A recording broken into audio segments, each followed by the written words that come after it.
Hari ini kita akan bincangkan berkenaan dengan beberapa keadaan di mana kemalangan atau kecederaan boleh berlaku kepada anak kita semasa mereka berada di rumah.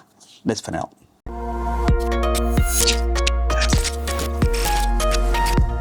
Assalamualaikum warahmatullahi wabarakatuh. Dr. Saiful ni. Rumah biasanya merupakan tempat yang selamat untuk anak kita berada, bermain, beristirahat, belajar dan sebagainya. Namun dalam keadaan-keadaan tertentu, kemalangan dan kecederaan boleh juga berlaku semasa mereka berada di rumah. Jadi hari ini kita akan bincangkan berkenaan dengan beberapa keadaan di mana kemalangan dan kecederaan boleh juga berlaku di rumah, dan diharapkan semoga kita lebih berhati-hati mengenai dengan keadaan ini supaya dapat kita mengelakkan anak kita mengalami kecederaan dan kemalangan semasa mereka berada di rumah. Pertamanya, terjatuh dan tergelincir. Ini kerap berlaku pada kanak-kanak seawal mereka dah boleh menerap, ya. Apabila kita letak mereka di atas katil dan mereka boleh menerap, mereka boleh ada kemungkinan untuk jatuh daripada katil. Walaupun kita letak hadangan bantal dan sebagainya, mereka boleh tolak bantal tu dan mereka boleh jatuh di atas katil. Jadi saya nasihatkan, jika anak kita dah boleh menerap, roll over, jika kita hendak ke bilik air dan sebagainya, jangan biarkan mereka bersendirian di atas katil sebab kemungkinan mereka boleh jatuh.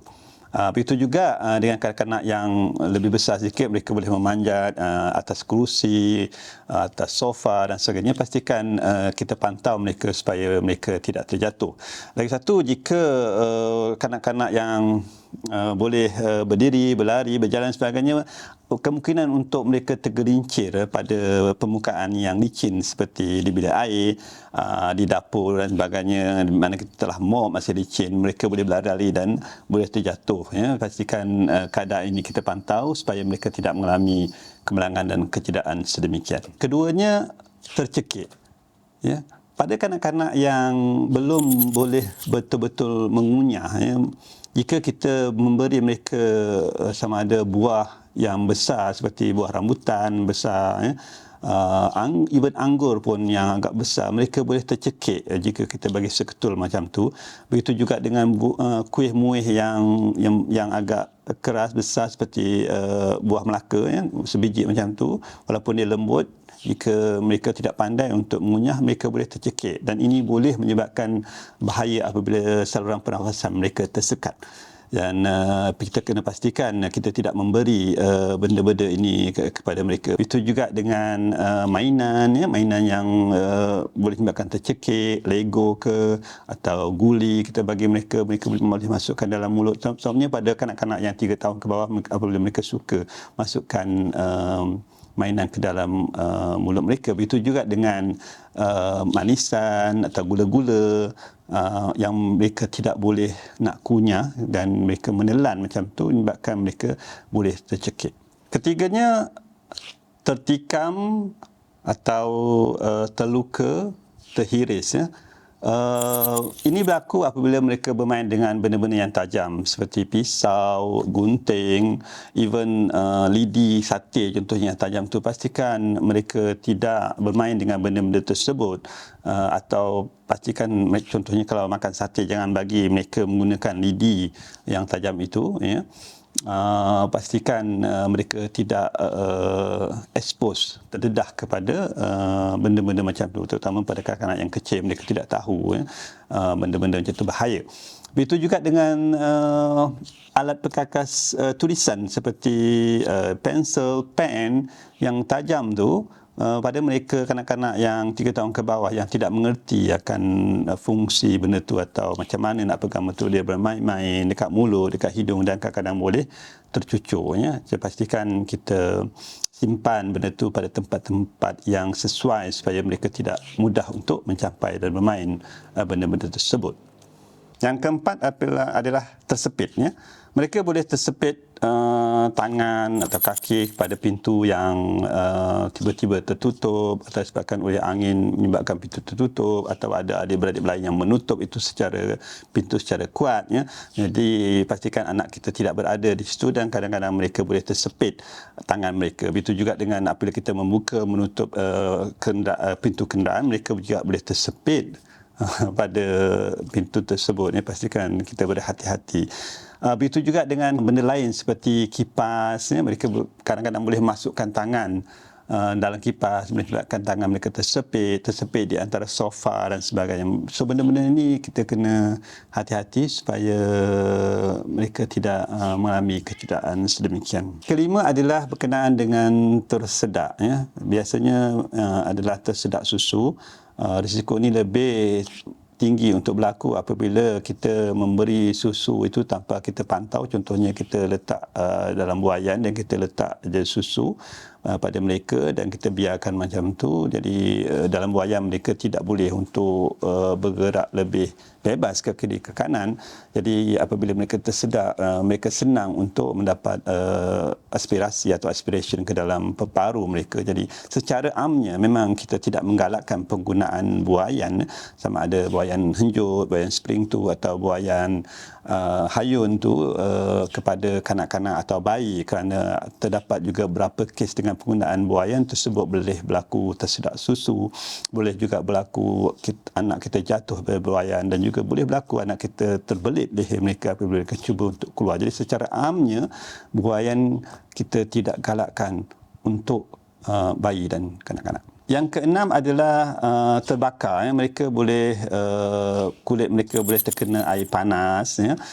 Apabila kita tidak meletak air panas itu tempat yang betul dan anak kita boleh capai sama ada air panas, minuman panas, sup panas dan sebagainya, menyebabkan mereka boleh terdedah kepada kebakaran kulit atau burn. Ya. Kemudian itu juga dengan mereka juga boleh memegang mentol-mentol yang panas, sama ada mentol-mentol lampu yang berada di rumah. Pastikan mereka tidak mudah mencapai benda tersebut. Begitu juga dengan api dapur, pastikan mereka tidak mudah mencapai benda-benda tersebut untuk mengelakkan kebakaran terhadap kulit mereka terjadi. Ketujuh adalah lemas. Benda ini penting sebab boleh berlaku di rumah, terutamanya pada kanak-kanak kecil yang boleh berjalan, merangkak dan pergi ke tempat-tempat yang ada air, contohnya di baldi yang ada air walaupun sedikit, apabila mereka termasuk ke dalam baldi tersebut dan mereka tidak boleh untuk bangun dan boleh menyebabkan mereka lemas. Atau di dalam bathtub, kalau siapa yang ada bathtub kat rumah, pastikan tidak ada air di bathtub tersebut, sebab kanak-kanak boleh merangkak naik ke atas dan boleh lemas walaupun air itu tidak banyak. Dan benda ini pernah berlaku dan pastikan kita tidak meletakkan risiko tersebut terhadap anak kita. Seterusnya, terkena renjatan elektrik.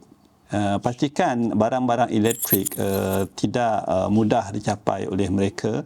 Begitu juga dengan plug rumah, yang supaya pastikan mereka tidak bermain dengan plug atau switch di rumah, kerana benda itu boleh menyebabkan mereka terdedah kepada renjatan elektrik. Seterusnya, masalah memasukkan benda-benda luar ke dalam rongga hidung dan rongga telinga mereka.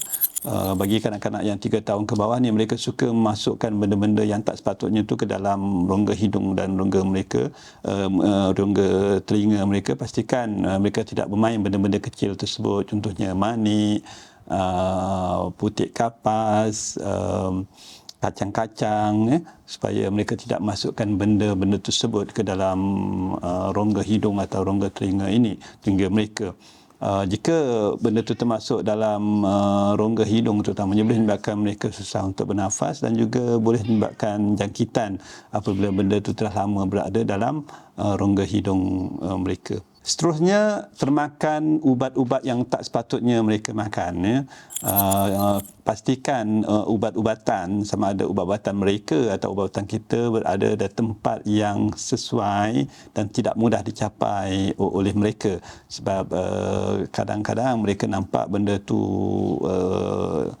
macam macam minuman yang sedap atau gula-gula, dia ingat gula-gula, jadi mereka boleh makan, dia menyebabkan keracunan atau overdosing kepada mereka. Dan pastikan ubat-ubatan kita dan ubat-ubatan mereka diletak tempat yang tidak mudah dicapai oleh mereka. Yang terakhir sekali adalah apabila kita menggerakkan kenderaan kita daripada rumah atau masukkan kenderaan kita ke dalam rumah, pastikan anak-anak kita tidak berada dekat dengan tempat tersebut. Kadang-kadang kita tak perasan anak kita bermain di belakang kenderaan kita dan kita hendak mengundurkan kenderaan kita atau berada di depan dan kita nak masukkan kenderaan kita ke dalam rumah dan kita tak pasti mereka berada di sana, dan kita boleh terlanggar mereka, ya. Jadi pastikan apabila kita hendak mengundurkan kenderaan atau hendak memasukkan kenderaan ke dalam